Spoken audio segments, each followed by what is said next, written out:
மாவட்ட செயலாளர்கள் தங்களுக்கு இருக்கக்கூடிய நிர்வாகிகளையும் தங்களுக்கு கீழே இருக்கக்கூடிய நிர்வாகிகளையும் பொறுப்பாளர்களையும் அரவணைத்து சொல்லணும்.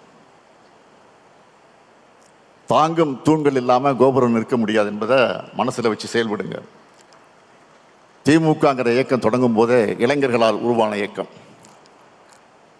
எங்கள் அண்ணாவுக்கு அப்போ 40 வயசு தான். தலைவர் கலைஞருக்கு 25 வயசு தான். பேராசிரியருக்கு 27 வயசு. நாவலர் முதியழகன் அவங்கெல்லாம் இளைஞர்கள் தான். அவங்க அரசியல் களத்திலும் போராட்ட களத்திலும் முதன்மையாக நின்று பல இளைஞர்களை ஈர்த்தாங்க, கழகத்தை ஆட்சிக்கு கொண்டு வந்தாங்க. அதுபோல் இங்கே உள்ள நிர்வாகிகளும் இளைஞர்களை கட்சியில் நீங்கள் ஊக்கப்படுத்தணும். கழகத்தில் இப்போ 23 அணிகள் இருக்கு. இன்னைக்கு புதுசாக 2 அணிகள் உருவாக்கப்படுகிற சட்ட திருத்தத்தை கொண்டு வந்திருக்கிறோம். இதில் பெரும்பாலான அளவில் நிர்வாகிகள் போடப்பட்டிருக்கிறாங்க. இன்னும் நிரப்பப்படாத பொறுப்புகளில் இளைஞர்களை உடனடியாக நியமிங்க. அணிகள் எல்லாமே தாய் கழகத்திற்கு வலு சேர்க்கத்தான் அமைக்கப்பட்டிருக்கு. அதில் இளைஞர்களுக்கு வாய்ப்பை கொடுங்க. எந்த அளவிற்கு இளைஞர்களுக்கு இடம் கொடுக்கிறீங்களோ அந்த அளவுக்கு கழகத்தில் புது ரத்தம் பாயும். செயல்பாடுகள் வேகமாக இருக்கும். வெற்றி உறுதி செய்யப்படும். தேர்தல் பணிகளை ஒருங்கிணைக்க மண்டல வாரியாக நாம் பொறுப்பாளர்களை போட்டிருக்கிறோம். அந்த பொறுப்பாளர்கள் வந்து சந்திப்பாங்க. புதிய நிர்வாகிகள் சிறப்பாக செயல்படணும். 234 தொகுதிகளில் பார்வையாளராக நியமிக்கப்பட்டிருக்கக்கூடிய அவங்க பணிகளை அவங்க செஞ்சுட்டு இருக்கிறாங்க. பூத் கமிட்டிகள் அமைக்கப்பட்டிருக்கு. தேர்தலை சந்திக்க கழகத்தோட கட்டமைப்புகளை ஓராண்டுக்கு முன்னாடியே முழுமையாக அமைச்சிட்டோம். இதை வர்ற காலங்களில் செயல்படுத்தினால பெரிய வெற்றியை எளிதாக பெற்றுள்ளலாம். முதல் 2 மாதங்களுக்கு உங்களுடைய முதல் பணி என்பது புதிய உறுப்பினர் சேர்க்கை. சிறப்பு தீர்மானம் ஏற்றணுமே. நம்முடைய சட்டத்துறை செயலாளர் எல்நாள் இளங்கோவர்கள் விளக்கம் கொடுத்தாரு. ஓரணியில் தமிழ்நாடு என்ற பேரில் உறுப்பினர் சேர்க்கை தொடங்க இருக்கிறோம். வீடு வீடாக சென்று உறுப்பினர் சேர்க்கை நடத்தணும். திமுகவின் திட்டங்களை, சாதனைகளை, உரிமை போராட்டங்களை எடுத்து சொல்லுங்க. இப்படிப்பட்ட திமுகவில் இணையறீங்களான்னு கேட்டால் ஆமான்னு மனப்பூர்வமாக பதில் சொல்லக்கூடிய வகையில் நம்ம விளக்கம் இருக்கணும். இன்றைய நிலையில் கழக ஆட்சியின் திட்டங்கள் போய் சேராத குடும்பமே தமிழ்நாட்டில் இருக்காது. ஒவ்வொரு குடும்பத்திலும் திமுகவுக்கு மகத்தான ஆதரவு இருக்கு. அவர்கள் ஆர்வங்களை கட்சியில் உறுப்பினராக நீங்கள் சேர்க்கணும். மாவட்ட கழக செயலாளர்கள் புதிய உறுப்பினர்களை சேர்ப்பதற்கான படிவத்தை விரைவில் அறிவாலயத்திற்கு வந்து நீங்கள் பெற்று செல்லணும். இந்த பணியை நானே தொடர்ந்து ஆய்வு செய்வேன். இங்கே வந்திருக்கக்கூடிய நிர்வாகிகளுக்கு நானே போன் மூலமாக தொடர்பு கொண்டு பேசுவேன். அப்போ எவ்வளோ உறுப்பினர் சேர்க்கை செஞ்சிருக்கீங்கன்னு நீங்கள் சொல்லணும், சேர்த்திருக்கீங்கன்னு.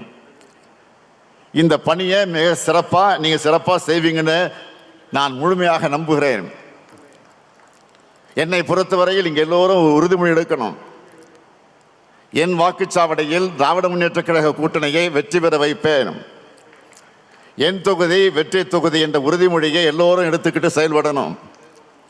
பாஜக கிட்ட இருந்து தமிழ்நாட்டை காப்பாற்றுகிற கட்சி கட்டமைப்பை, கொள்கை பிடிப்பும் வலிமையான தலைமையும் நம்ம கிட்ட மட்டும்தான் இருக்கு, வேற யார்கிட்டையும் கிடையாது. இந்த நேரத்தில் இங்கே ராஜா அவர்கள் பேசுகிற போது நீலகிரி மாவட்டத்தில் நான் சுற்றுப்பயணம் செஞ்ச போது ஒரு சம்பவத்தை எடுத்து சொன்னார். அதே போல் இன்னொரு சம்பவம் சொல்லுவார் என்று பார்த்தேன், நான் சொல்லுகிறேன். அது நீலகிரி மாவட்டத்தில் சுற்றுப்பயணத்தை முடித்துவிட்டு மேட்டுப்பாளையம் வழியாக நான் கோவைக்கு வந்து கொண்டிருக்கிறேன். வழியெல்லாம் மக்கள் நிற்கிறார்கள் சாலை ஓரங்களில். எல்லோரையும் பார்த்துட்டு போகிறேன். எனக்கு விமானம் கொஞ்சம் லேட்டாக வருது, அதனால் கொஞ்சம் மெதுவாக வாங்கினு அங்கேருந்து தகவல் வருது கோவைக்கு. அதனால் ரொம்ப ஸ்லோவாக 4 பேர்லாம் இன்னும் பேசிட்டு வர்றேன். வேகமாக போகல, மெதுவாக வந்து ஒவ்வொரு இடம் பார்த்துட்டு வந்துட்டு இருக்கேன். அப்போ ஒரு 10 பேர் 15 பேர் ஒரு இடத்துல நின்றுட்டு இருக்கிறாங்க. என்னன்னு கேட்குறேன். கையில் ஒரு பேப்பர் வச்சுருந்தாங்க. நான் பெட்டிஷன் நினச்சி பொண்ணாமா பெட்டிஷன் தானே கொண்டாங்கன்னு கொடுத்தாங்க. சிரிச்சு வாங்கிட்டாங்க. ரொம்ப சிரிச்ச முகம். ஒரு நடுத்தர குடும்பம் தாண்டி இருக்கக்கூடிய குடும்பமாக இருக்கும் அது. அந்த அம்மா ஒரு 50-55 வயசு இருக்கும் அந்த அம்மாவுக்கு. அதை வாங்கிட்டேன். கார் உடனே கிளம்பிச்சு. நான் பின்னாடி ராஜா உட்காந்துருந்தார். மனம் கொடுத்தாங்க ஒரு அம்மா, உங்கள்கிட்ட கொடுத்தேன் பின்னாடி. நான் படிக்கலை. ஆனால் ரொம்ப வசதியான குடும்பத்தை சேர்ந்த மாதிரி இருக்கிறாங்க, என்ன மண்ணு தயவுசெய்து பாருங்கன்னு சொன்னேன். அவர் படிச்சுட்டு சொன்னார், உடனே கொடுத்துட்டாங்க. ஆச்சரியத்தோடு கொடுத்தாரு. பார்த்தீங்களா பார்த்தீங்களா என்னன்னு பார்த்தா எழுதியிருக்கிறாங்க. ஒரு ஆசிரியர், அவங்க ஆசிரியர் என்ன சொல்கிறாங்கன்னா, நான் திமுகவை வெறி பிடித்தவர், இந்த ஆட்சி பல திட்டங்களை செஞ்சுக்கிட்டு இருக்குன்னு வரிசையாக திட்டங்கள்லாம் சொல்லி இதெல்லாம் நிறுத்துறதுக்கான முயற்சி நடந்துக்கிட்டு இருக்கு, தயவு செஞ்சு விட்டுறாதீங்க.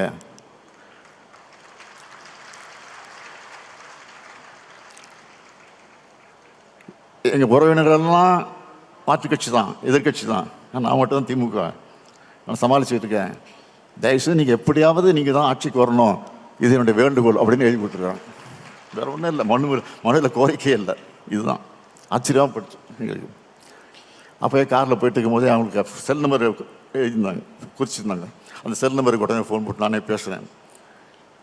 ரொம்ப மகிழ்ச்சியாக பேசுனாங்க. எப்படியாவது விட்டுறாதீங்கயா விட்டுறாதீங்க விட்டுறாதீங்க. இப்போ கூட வாரத்துக்கு 2 தடவை 3 தடவை ஃபோன் பண்ணிகிட்டே தான் இருக்கிறாங்க, நானும் பேசிக்கிட்டு தான் இருக்கிறேன். எதுக்காக சொல்கிறேன்னா, இன்றைக்கி மக்கள் இன்றைக்கு திராவிட முன்னேற்ற கழகத்தின் மீது அந்த அளவுக்கு நம்பிக்கை வைத்திருக்கிறாங்க. ஆக நம்முடைய பணி என்பது முடிச்சிட்டோம், தேர்தல் இது மட்டும் போதாது. பூத்தளவில் ஜெயிக்கிற வாக்குகள் தான் தொகுதியில் வெற்றி பெற வைக்கும். தமிழ்நாடு முழுக்க எத்தனை உட்கட்டமைப்பு பணிகள் நடந்துட்டு இருக்குன்னு நம்மளுக்கு தெரியும். அதெல்லாம் தொய்வில்லாமல் சொன்ன தேதியில் முடிக்கப்பட்டு செயல்பாட்டுக்கு வரும்னா மீண்டும் நாம தான் ஆட்சிக்கு வரணும்னு புரிய வைங்க.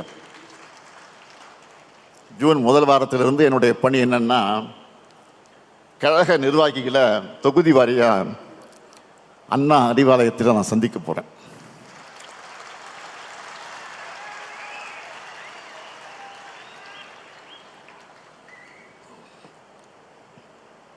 அப்போ இன்னும் விரைவாக 1-to-1 பேசலாம். ஒவ்வொருத்தருக்கும் ஒவ்வொரு பொறுப்பு நான் வழங்கியிருக்கிறேன்.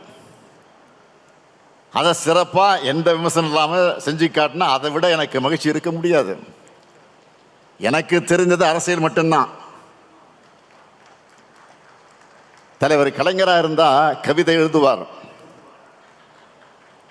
கதைகள் எழுதுவார், சினிமா வசனம் எழுதுவார், இலக்கிய மேடைகளை கலக்குவார், பேசுவார். ஆனால் நான் அரசியல் அரசியல் உழைப்பு உழைப்புன்னு வளர்ந்தேன். டிவி பார்த்தா கூட நியூஸ் சேனல் தான் பார்ப்பேன். சோசியல் மீடியா பார்த்தாலும் அரசியல் செய்திகளை பேட்டிகளை தான் பார்ப்பேன். ஒருத்தரை நம்பி பொறுப்பு படிச்சுட்டா அவங்க அதை சிறப்பாக செய்யணும். தலைவர் சொன்னதை அந்த பணியை முடிச்சுட்டோன்னு வெற்றி பெற்றோன்னு சொல்லணும். நான் உங்ககிட்ட இருந்து எதிர்பார்க்கிறது அந்த வெற்றி செய்தியை மட்டும்தான்.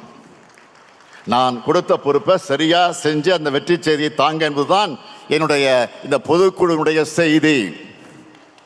திராவிட முன்னேற்ற கழகம் இருக்கும் வர, இந்த முத்துவேல் கருணாநிதி ஸ்டாலின் இருக்கும் வர, டெல்லி படையெடுப்புக்கு ஒருபோதும் தமிழ்நாடு வீழாது. தமிழ்நாடு போராடும், தமிழ்நாடு வெல்லும்.